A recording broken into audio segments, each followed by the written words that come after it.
ভাবির সাথে দেখা করতে কি লজ্জা লাগে? ভাই আমি যাই, আমার কাজ আছে। এই যাই মানে এক পাও কোথাও দিবা না, চুপচাপ এখানে বসে থাকো। আচ্ছা, তো ভাবি যেহেতু এত করে বলছে, লাঞ্চটা করেই যা।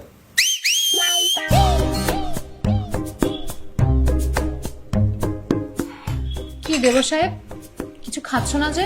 তোমাকেও খাইয়ে দিতে হবে নাকি? না, আমার হাত আছে।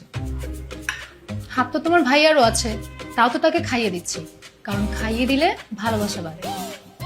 আমার এত ভালোবাসার দরকার নেই। আরে তোর ভাবি যেহেতু এত করে বলছে খা না, 2 দিন পরে তো তোর ভাবির হাতে রান্নাই খাবি। এখন খেয়ে প্র্যাকটিস করে নে। আগে বিয়েটা হোক, উনি আমার ভাবি হয়ে আসুক, তারপর না হয় ওনার কথা শুনবো। খুব শীঘ্রই বিয়েটা হচ্ছে। ভাই আমি গেলাম। আর কই যাচ্ছিস? আচ্ছা, ও আসার আগেই বলছিল যে ওর কাজ ছিল, তুমি মাইন্ড করো না। না না, কিছু মনে করিনি।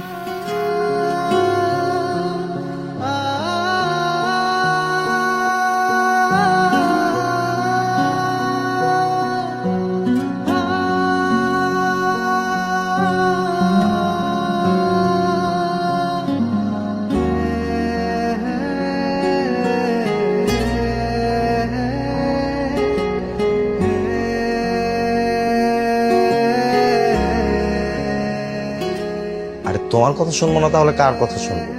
তোমার কথা না শুনলে আমার চাকরি থাকবে? আচ্ছা শোনো না, না দিলে হয় না। আচ্ছা ঠিক আছে বাবা।